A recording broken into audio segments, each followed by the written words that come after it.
Hello there everyone, welcome to GATE Academy. हम लोग बात कर रहे थे इम्पोर्टेंट टॉपिक सीरीज की, जिसमें कि हम लोग एनवायरमेंटल इंजीनियरिंग के सारे टॉपिक्स डील आउट कर रहे थे। इससे पहले, अगर आप नए हैं वीडियो में, उससे पहले हम बहुत सारे चैप्टर्स को डील आउट कर चुके हैं, बहुत सारे सब्जेक्ट्स को डील आउट कर चुके हैं, और उस उनमें जो इम्पोर्टेंट टॉपिक्स हैं जो एग्जाम में बनते हैं, तो उनको डील आउट कर रहे थे। ठीक है। सो आज हम लोग तीसरे सीरीज की बात करेंगे, वाटर ट्रीटमेंट में क्या क्या इंपॉर्टेंट टॉपिक्स हैं जो पूछे जाते हैं।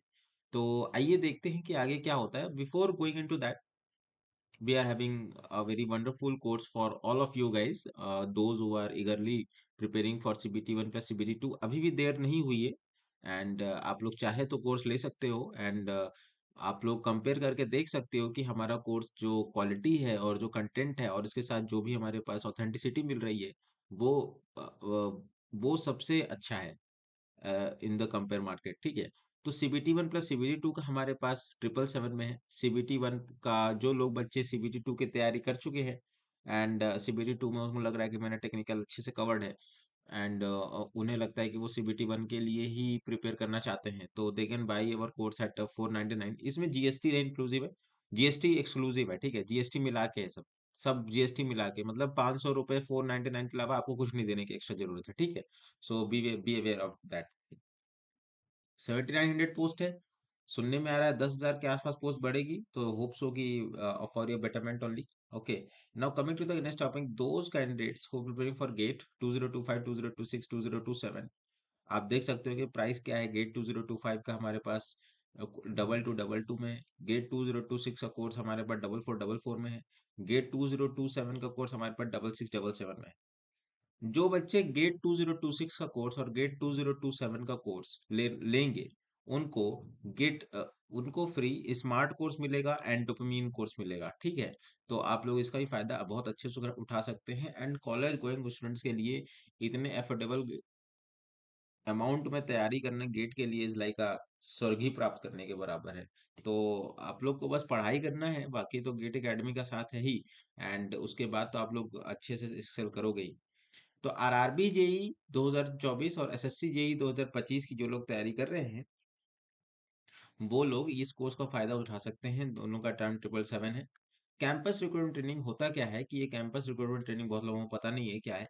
कैंपस रिक्रूटमेंट ट्रेनिंग में अगर जो बच्चे फाइनल ईयर में हैं and they want to get prepared for those campus recruitment, जैसे कंपनीज आती हैं फलाना, जो भी है कंपनी जो भी होती हैं साइट की, ये वो, तो आपको कैंपस में क्या क्या चीजें, GDPI, ऑल दोज थिंग्स, सो वो प्रिपेयर करने के लिए हमारे पास एक बहुत ही उम्दा कोर्स है 777 का, all state AE and JE. अभी तो इसकी बहुत वैकेंसी भरमार है। RPSC AE आ चुका है, आप देख रहे हो, राइट। RPSC AE 777 का कोर्स है, स्मार्ट कोर्स है, डोपामीन कोर्स है 999 में। ESC नॉन टेक, जो लोग बच्चे ESC 2025 के लिए तैयारी कर रहे हैं, ये बिल्कुल सही समय है ESC नॉन टेक पे हाथ लगाने का, एंड आप उसको देख सकते हो। अभी सुनने में आ रहा है कि ESC की जो वैकेंसी जो हट गई थी रेलवे वाली, तो वो रेलवे वाली वैकेंसी फिर से आ रही है। गेट सब्जेक्ट वाइज कॉम्बो भी अवेलेबल है हमारे पास। ठीक है। तो you can go through this website, और डिस्क्रिप्शन लिंक में जाइए, और कुछ भी नंबर हो तो कुछ भी प्रॉब्लम इशू हो तो please contact to the contact number. There is nothing to worry about. Okay. GATE Academy का एक वंडरफुल टेस्ट सीरीज भी है फॉर सिविल इंजीनियरिंग, है ना। GATE subject wise test series है, बेसिक लेवल 10 टेस्ट है, subject wise advance level 10 test है, multiple subject test है। जो होता है, जो होना चाहिए, एक पर्टिकुलर पायदान सबका बना हुआ है।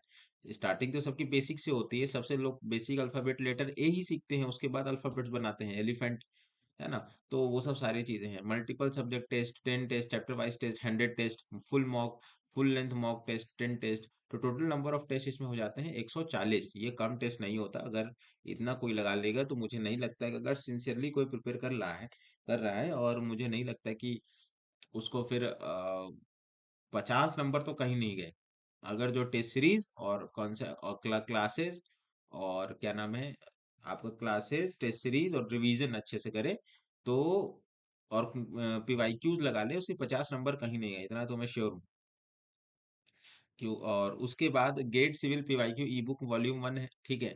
इसमें आप देख सकते हो कि हमारे पास जो 222 के में ही है, और GST इसमें अलग से है, ध्यान रखें इस बात का। 18% GST लगती है। इंजीनियरिंग मैथमेटिक्स की किताब है। स्ट्रेंथ ऑफ मटेरियल की है, RCC structure and prestress concrete की है, स्ट्रक्चरल एनालिसिस की है, general aptitude and design of steel structure, geomatics engineering, construction materials and management engineering, mechanics. तो ये सारे सब्जेक्ट्स गेट के सिविल पीवाईक्यू ई बुक में वॉल्यूम 1 में कवर्ड है। ठीक है, तो और 38 years, it's kind of very huge year, है ना। आपको सारे ईयर्स का एक बहुत बढ़िया सा वो मिल जाएगा क्रंच, कि ये सारा आपको पीवाईक्यू रेफर करना है। उसी तरह से वॉल्यूम 2 की 38 ईयर्स वाली है, geotechnical engineering, fluid mechanics, transportation engineering, environmental engineering, engineering hydrology, irrigation engineering. तो ये सारा चीज ये भी ट्रिपल टू का ही है, तो you can refer it. Total इसमें 828 पेजेस है, तो आप इसको रिफर कर सकते हो। इसके बाद हमारे पास गेट का एप्टीट्यूड वाली किताब है, जिसमें कि numerical ability 187, logical reasoning 192, verbal ability 126 and spatial aptitude 16 pages का। ये भी काफी इंपॉर्टेंट हो रहा है, बट एक दो सवाल इससे बन जाते हैं, तो आप इसको इग्नोर नहीं कर सकते, है ना। तो आपको सब चीज आना चाहिए फॉर गेट, है ना। तो ये सब सारी चीज है, तो आप इसको डील आउट कर सकते हो, है ना। And if you want two by, go through the description link, go through our website, contact our customer care executives, and you can gain any kind of things if you want to. Okay, now coming to the our environmental engineering topics that we had discussed earlier. So what we had discussed that हमने water demand and sources के बारे में पढ़ लिया था कि domestic water demand कितना होता है, 135 litre PCD, litre per capita demand बोलते हैं इसको। इंडस्ट्रियल डिमांड है 40 लीटर पीसीडी। ये सब सारा चीज याद होना चाहिए आप लोग को। Public use 25, fire demand 15, losses wastage and theft कितना होता है बच्चों, ये 55 लीटर पीसीडी होता है, तो टोटल वाटर डिमांड हो जाता है 270 लीटर पीसीडी। आईएस कोड के हिसाब से डोमेस्टिक वाटर डिमांड जो होता है 135 से 225 लीटर पीसीडी होता है। EWS and LIG, low income group company और इकोनॉमिक वीकर सेक्शन की जो खपत होती है पानी की, वो प्रमुखता कम होती है 135 लीटर पीसीडी के बराबर। ठीक है, तो इसको आप लोग डील आउट करोगे। उसके बाद हम फायर डिमांड फॉर्मूला के बारे में बात कर रहे थे। Kuichling formula 3182 under root P. Freeman's का फॉर्मूला है 1136 पी बाई 5 + 10। बोस्टॉन का है 5663 under root P. National board of fire underwriter formula है, तो आप ये जब डिफर कर सकते हो, इसमें कोई इशू नहीं आना चाहिए। इसके बाद हमने डिस्कस किया कि मैक्सिमम डेली डिमांड क्या होता है, एवरेज डेली डिमांड क्या होता है, मैक्सिमम आवरली डिमांड क्या होता है, गुडरिच फॉर्मूला क्या कहता है, कोइंसिडेंट डिमांड क्या कहता है, कोइंसिडेंट ड्राफ्ट क्या कहता है, सॉरी। ये सब सारा चीज आपको अच्छे से पता होना चाहिए, नहीं तो एमसीक्यू में जब बनता है सवाल तो आपका सर घूम जाएगा, इसमें कोई दो राय नहीं है। देखिए सब सेम ही है, average daily, maximum daily, maximum daily, maximum hourly, ये सब सेम है। अगर आप बार बार इस चीजों का अध्ययन नहीं करोगे तो आपको एनालाइज नहीं होगा। जो मेरी वीडियो शुरू से देख रहा होगा तो उसको समझ में आएगा कि क्या क्या चीजें मेरी वीडियो में ऐसा है कि मेरी वीडियो में जो बार बार उस चीज को देखेगा उसका पहले से ही सब कुछ रिवाइज होता चला जाएगा, बार बार, multiple times, multiple times. So this is the strategy to crack it, to excel in any exam. Multiple revisions from a single source, right? So you have to do this. Population forecasting method जो हम लोग बात कर रहे थे कि arithmetical increase method, incremental increase method, geometric increase method, decreasing rate of growth method, logistic curve method, and number 6 is graphical method. Arithmetical increase method में सारे आपको पता होना चाहिए कि क्या फॉर्मूला है, इससे एग्जाम में ये जो सारे मेथड्स हैं आपके सामने, इसका आपको एग्जाम में जाने से पहले बच्चों एक एक सवाल सबका करना है। ठीक है, आप उससे पहले आप पीवाईक्यू क्या करते थे करिए, लेकिन इससे जाने से पहले एक एक सवाल सबका करना है, एक एक सवाल। और ये पता रहना चाहिए फॉर्मूले में कि ये फॉर्मूला इस तरह के शहर में वैलिड होता है। High growing, rapidly growing, very old cities, कौन कौन से देश शहर होते हैं ऐसे, तो जहाँ पे ये फॉर्मूले वैलिड होते हैं, तो have to go through it. Okay, now coming to the next slide. Maximum daily demand is equal to 1.8 into average daily demand. Maximum hourly demand is equal to 1.5 into average hourly demand of maximum day. You have to learn it all. Equal to maximum hourly demand is equal to 1.5 into, अब यही वाली जो बातें हैं मैंने कहा, arrow लिखा हुआ है कि एवरेज डेली डिमांड ऑफ क्या हो गया, तो maximum daily demand by 24 is. Next हम लोग आएंगे तो मैक्सिमम डेली डिमांड क्या होता है, ये सबसे ऊपर लिखा हुआ है कि मैक्सिमम डेली डिमांड क्या है, 1.8 इंटू एवरेज डेली डिमांड, तो वो भी आपके सामने है। तो ठीक है, तो ऐसे आपको याद करना है। और एक रेशियो भी है, मैक्सिमम अवेलेबल डिमांड क्या कह रहा है, maximum available demand by average available demand is equal to 1.4, maximum daily demand by average daily demand is equal to 1.8, maximum weekly demand by average weekly demand is equal to 1.48। Next पे आते हैं, maximum monthly demand by average monthly demand is equal to 1.28। So this is the thing, population अगर है 50 के बराबर, तो peak factor इसका हो रहा है 3। 50,000 से 2 लाख के बीच में है तो पीक फैक्टर हो रहा है इसका 2.5। ग्रेटर देन 2 लाख है तो पीक पीक फैक्टर हो रहा है इसका 2। पीक फैक्टर हमेशा पॉपुलेशन ऑफ सिटी के इनवर्सली प्रोपोर्शनल रहता है। यहाँ तक बात हुई थी वाटर डिमांड एंड रिसोर्सेज के। ठीक है, अब आते हैं हम लोग फिजिकल पैरामीटर की। फिजिकल मतलब क्या, जो कि हम लोग देख सकते हैं आंखों से या छू सकते हैं, वॉट एवर महसूस करते हैं physically. Suspended solid, physical parameter क्या है, सस्पेंडेड सॉलिड कितना उसमें सस्पेंडेड सॉलिड्स हैं एक्सेप्टिव, ठीक है। टर्बिडिटी क्या है, 1 से 5 NTU के बीच में होनी चाहिए आइडियली, जो कि पैरामीटर्स है। कलर है 5 से 15 हेजन हेजन कलर यूनिट हम लोग डिस्कस करते हैं। एंड उसके बाद हम लोग टेस्ट एंड ऑर्डर हम लोग बात करते हैं। Threshold order number not more than 3। Temperature 10 से 25 डिग्री सेल्सियस, ये भी आपको पता होना चाहिए। उसके बाद हम लोग डिस्कस करते हैं TDS, 500 से 2000 ppm। अल्कालिनिटी हो गया तो इसकी रेंज क्या होती है, 200 से 600। पीएच होती है 6.5 से 8.5, ये आपको याद होना चाहिए। हार्डनेस 200 से 600 mg पर लीटर। क्लोराइड कंटेंट 250 से 1000 mg पर लीटर। नाइट्रोजन कंटेंट में 4 प्रकार के इसमें वो पाए जाते हैं केमिकल पैरामीटर, जैसे कि free ammonia, organic ammonia, nitrite and nitrate, इसका सबको आपको पता होना चाहिए। फ्लोराइड कंटेंट का क्या रेंज है, 1 से 1.5 mg पर लीटर। डिजोल्व ऑक्सीजन हम लोग कैसे निकालते हैं, वेहिकुलर टेस्ट है ना, ब्राउन प्रेसिडेट आया तो डिजोल्व ऑक्सीजन प्रेजेंट है। सो आपको ये सब सारी चीजें याद होना चाहिए, जैसे मुझे याद है। ये सब कैसे याद हुआ, मल्टीपल रिवीजन से। बायोलॉजिकल पैरामीटर पे हम लोग आए तो pathogenic bacteria, E coli, test of coliform हम लोग कर रहे थे। MFT, membrane filtration technique. Most probable number, coliform index test. ठीक है। बैक्टीरिया, वायरस, प्रोटोजोआ क्या क्या होता है, कितने कितने तरह के होते हैं, नाम सबका आपको पता होना चाहिए। जैसे कि अगर आपसे पूछा जाए कि हेपेटाइटिस हेपेटाइटिस किससे होता है, तो हेपेटाइटिस बैक्टीरिया से होता है कि वायरस से होता है कि प्रोटोजोआ से होता है, ये आपको पता होना चाहिए। विब्रियो कोलेरा, जो कोलेरा के लिए डिजीज होता है, वो कैसे होता है, किस चीज से होता है, बैक्टीरिया से होता है, वायरस से होता है, प्रोटोजोआ से होता है, किस चीज से होता है, तो ये आपको पता होना चाहिए। मोस्ट प्रोबेबल नंबर, है ना। टेस्ट फेजेस क्या क्या, कौन कौन से टेस्ट फेजेस होते हैं उसमें, प्रिजम्पटिव टेस्ट हो गया, कंफर्म टेस्ट हो गया, कंप्लीटेड टेस्ट हो गया, ये सब सारी चीजें हो गई, है ना। एमपीएन कैलकुलेशन हम लोग कैसे करते हैं, मोस्ट प्रोबेबल नंबर का कैलकुलेशन कैसे करते हैं, बाई एमपीएन टेबल हम लोग लेते हैं, बाय पॉइजन डिस्ट्रीब्यूशन ले सकते हैं, थॉमस इक्वेशन हो गया। ठीक है।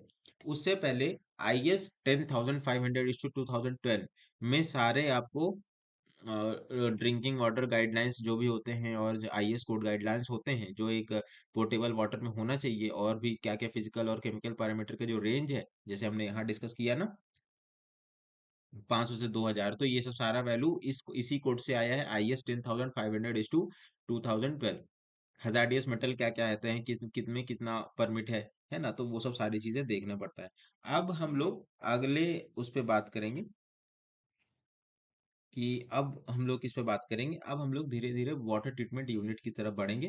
ठीक है, जो कि सॉयल का जो कि इन्वायरमेंट का बहुत इंपॉर्टेंट टॉपिक है।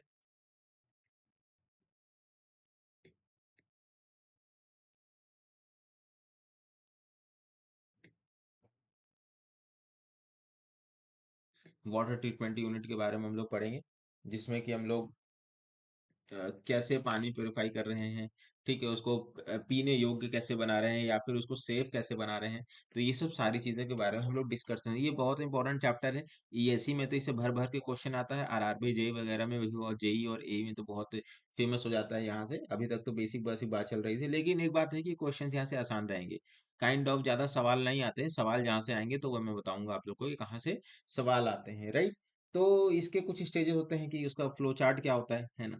तो आपको सबसे पहले पता होना चाहिए कि स्क्रीनिंग होती है सबसे पहले पानी की। इसके पानी को एक स्क्रीन से पास किया जाता है, जिसमें कि उसके बड़े बड़े इनऑर्गेनिक सब्सटेंसेस होंगे, जैसे लकड़ी हो गई, लकड़ी बह के आ रही है, कुछ भी पत्थर वत्थर जो भी है सब बह के आ रहे हैं, तो उसका पहले स्क्रीनिंग किया जाता है।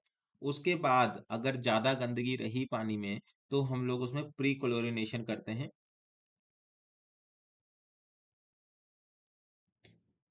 ठीक है। उसके बाद एरेशन करते हैं फॉरवर्ड, फॉर अगर डिजोल्व गैसेस हैं, कलर्स हैं, कलर हैं उसके लिए। फिर उसके बाद हम लोग उसका सेडिमेंटेशन करते हैं, राइट। सेडिमेंटेशन के बाद कभी कभी होता है कि सेडिमेंटेशन एडेड कोएगुलेशन करते हैं। कब करते हैं, जब सस्पेंडेड इम्प्योरिटीज होती हैं।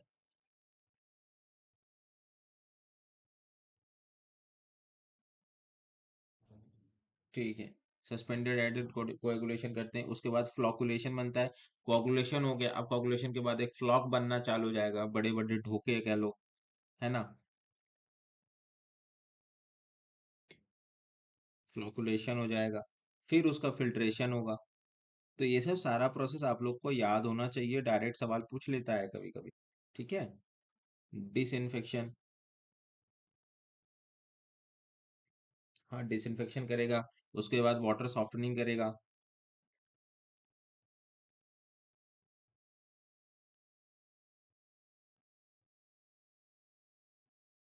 राइट। उसके बाद माइनर ट्रीटमेंट करेगा। ठीक है। तो ये एक वाटर ट्रीटमेंट का प्रोसेस हुआ जिसको आपको याद करना ही करना है। तो अब आपको पता होना चाहिए कि स्क्रीनिंग क्या करता है। ठीक है। अभी से ही थैंक यू आ गया।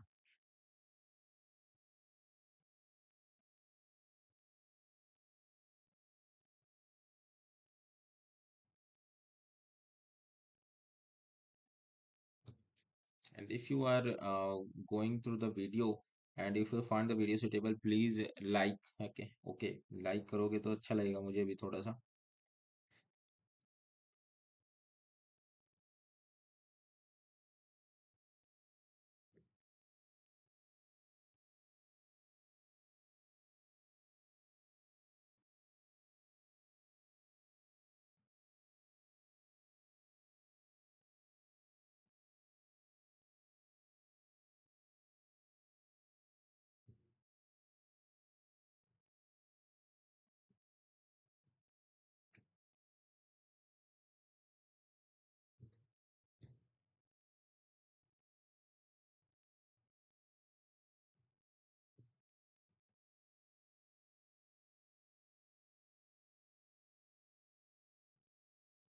सो वेयर वी, तो हम लोग स्क्रीनिंग की बात कर रहे थे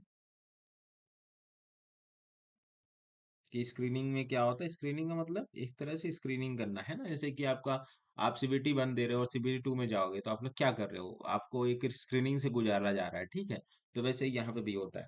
तो यहाँ पे हम लोग के पास दो स्क्रीन होते हैं, कोर्स स्क्रीन होता है, एक फाइन स्क्रीन होता है, राइट।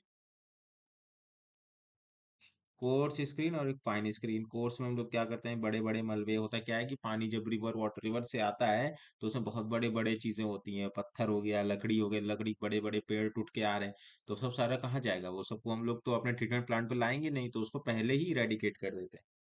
ठीक है। Again pre chlorination.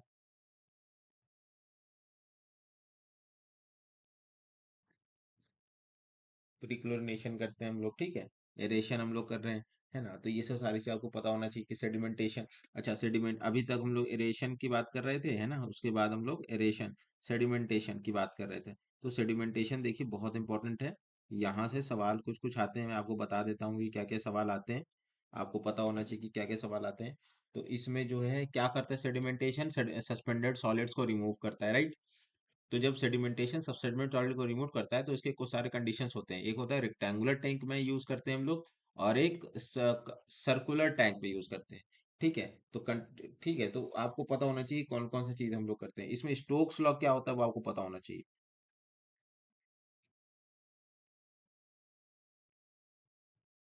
Stokes law क्या होता है, ठीक है। एंड उसके बाद स्टोक्स लॉ क्या होता है। ओके, तो आपको ये पता होना चाहिए। उसके बाद आपको ये बहुत इंपॉर्टेंट फॉर्मूला है, V S is equal to settling velocity is equal to G-1 gamma W D square by 18 mu. बहुत इंपॉर्टेंट फॉर्मूला है, you can't afford to forget this formula.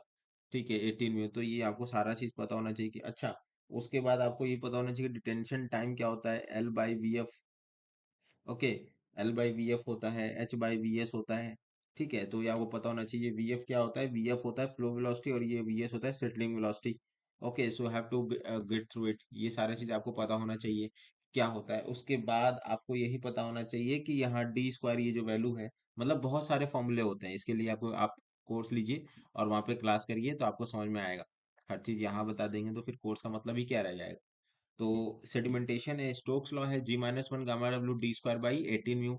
ठीक है, तो T D is equal to L by V F is equal to H by V S, है ना। तो ये सारा चीज आपको पता होना चाहिए कि क्या सेडिमेंटेशन काफी इंपॉर्टेंट रोल यहाँ पे प्ले करेगा आपके एमसीक्यू में, क्योंकि सवाल जो बनेगा यहाँ पे सेडिमेंटेशन पॉइंट ऑफ व्यू से वाटर ट्रीटमेंट में, तो वो यहीं से सवाल बनेगा। ठीक है, आप जाके पीवाई को उठा के देख लेना, कंसिडर कर लेना। उसके बाद डिटेंशन टाइम, मैंने कहा ना डिटेंशन टाइम एक बहुत बड़ा फैक्टर है यहाँ पे। डिटेंशन टाइम के बारे में डिस्कशन होगा कि कैसे होता है ना। और उसके बाद हम लोग बात कर रहे थे यहाँ पे, सेडिमेंटेशन की बात हो गई थी। अब हम लोग सेडिमेंटेशन एडेड कोगुलेशन की बात करेंगे। सेडिमेंटेशन एडेड कोगुलेशन में उससे पहले हम लोग क्या करते हैं, कोगुलेशन एजेंट कोगुलेंट क्या क्या होते हैं उस पे हम लोग बात करते हैं।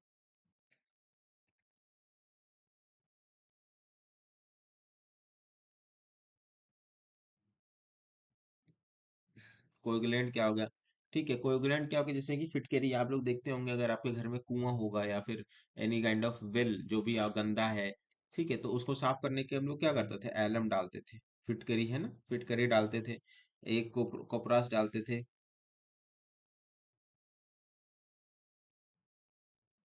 सोडियम एल्यूमिनेट डालते हैं। ये सब प्रैक्टिसेस अभी भी प्रिवेलिंग है, ठीक है। तो ये सब अभी भी यूज होता है। क्लोरीनेटेड कॉपरास हो गया, तो ये सब सारा चीज डालते हैं। अच्छा, एलम का डोज भी, के डोज रिलेटेड फॉर्मूले न्यूमेरिकल आते हैं। डोंट, उसको आप फॉरवर्ड नहीं कर सकते। एलम के डोज रिलेटेड फॉर्मूले की बताओ कि 500 लीटर में इतना, अगर इतने में 10 mg लीटर पर लीटर में इतना खपत है, तो बताओ 500 mg पर लीटर में कितना खपत है। तो इस तरह के न्यूमेरिकल्स आते हैं। इस तरह के न्यूमेरिकल आप प्रिपेयर करोगे, जो कि बहुत बहुत मोस्ट इंपॉर्टेंट का है। You can't afford to forget it. ठीक है। एंड उसके बाद ये सारी चीजें हो गई। पीएच रेंज क्या होता है इन सब का, ये सब आपको पता रहना चाहिए। ये सब जब आप इससे न्यूमेरिकल करोगे तो आपको समझ आएंगे पीएच रेंज क्या होता है। ठीक है। अगर टेम्परेचर के साथ क्या इफेक्ट होता है, टेम्परेचर के साथ इफेक्ट क्या होता है, कोगुलेंट पे टेम्परेचर के साथ क्या इफेक्ट होता है, ये आपको पता होना चाहिए। टेम्परेचर बढ़ता है तो कोगुलेशन बढ़ती बढ़ती है या घटती है, तो ये सारा चीज आपको पता होना चाहिए। टेम्परेचर के साथ क्या होता है ना। और जब जब आप कोगुलेंट डालते हो, ओके, कोएगुलेंट के बाद पीएच रेंज क्या होता है, ये डायरेक्ट आते हैं सवाल। कोएगुलेंट के बाद पीएच रेंज क्या होता है।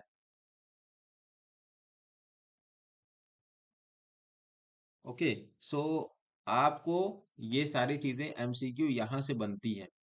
सो आपको ये सारा पता कुछ होना, सब कुछ पता होना चाहिए कि ये सब सारा चीज यहाँ पे पता होना चाहिए। ठीक है। तो उसके बाद एक मैकेनिज्म ऑफ कोगुलेशन बहुत इंपॉर्टेंट है। क्या कह रहा हूं मैं, मैकेनिज्म ऑफ कोगुलेशन। चार मैकेनिज्म होते हैं उसके।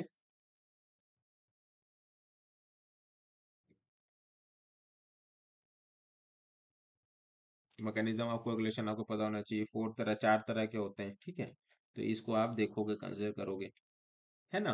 तो ये सब सारा चीज मैं इंपॉर्टेंट इंपॉर्टेंट चीज आपको बता दे रहा हूँ, क्योंकि ये बहुत इंपॉर्टेंट है। एंड आपको देखना चाहिए ये सब सारा चीज। ओके।